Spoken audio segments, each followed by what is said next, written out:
Sa pagdating sa second round, sisimulan na ng Lady Spikers na itulak ang kanilang kupunan para muling manguna sa pwesto.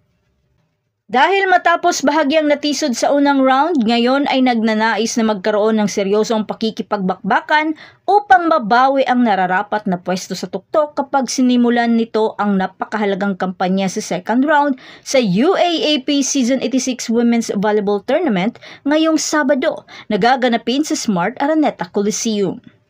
Grabe kasi yung pagka-absorb ng Lady Spikers sa kanilang nag-iisang talo laban sa nangunguna ngayon sa team standing ang University of Santo Tomas na nagpaiyak kay Angel Canino sa unang round na mayroon na ngayong 8 panalo at wala pang talong record.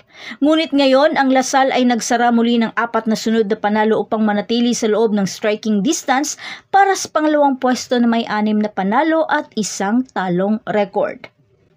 Upang mapanatili ang momentum na iyon bago makatagpo muli ang Golden Tigresses sa pagtatapos ng elimination round para sa posibleng paghihiganti, nais ng Lasal na huwag magpahuli sa una nitong assignment laban sa mapanganib na Far Eastern University sa alas 4 ng hapon. Pagkatapos ng tunggalian sa pagitan ng Adamson na may 2 panalo at 5 talong record kontra sa UE na may 1 panalo at 6 na talong record sa alas 2 ng hapon. Kaya para kay Coach Noel Orculio, kailangan na nilang mag-double time sa second round kung ano yung mga weaknesses na nakita nila sa mga Lady Spikers.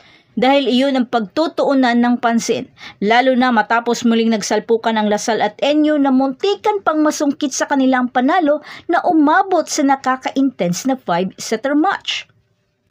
Sa laban na iyon, kinailangan ng Lasal na bumawi mula sa 1-2 deficit para makaiwas sa panibagong kabiguan na maaaring magdulot muli ng malaking pinsala sa title retention bid nito, na para bang hindi pa ba sapat ang matinding pagkatalo sa UST?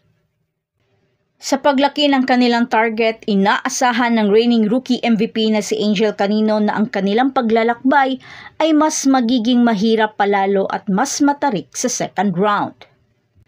Hindi talaga madaling kalaban ngayon lahat. Kailangan talaga namin sila harapin. Di lang ng may puso, di lang may pride, kundi dapat tapatan kung anong mga skills na kulang pa namin.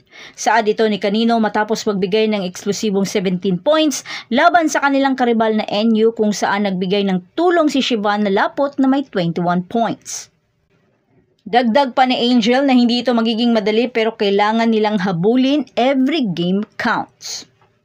At para naman sa Lady Tamaraws na yumuko sa nangungunang 3 kupunan sa unahan nila, ang layunin ay protektahan ang inaasam nitong pwesto sa Final 4 at tumakbo para sa second seed kung maaari. Simula sa kupunan ng mamay-ari ng pwesto sa ngayon. Yung 3 talo namin, parang naramdaman nila na kaya naman namin lumaban pala. Naramdaman nila kung paano kalaban yung nasa top 3 or yung dating nasa Final 4.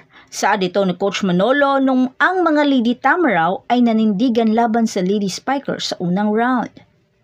Mahihirapan kaya ng husto ang Lady Spikers o aabot na naman sa isang nakakahingal na 5-setter match? Ano sa palagay mo? Papalag kaya si Jean Assis sa mga blockers ng Lasal? So that's it. Thanks for supporting this channel and please don't forget to like and subscribe and spike the notification bell para lagi kang updated sa mga volleyball ganap. And thanks for watching.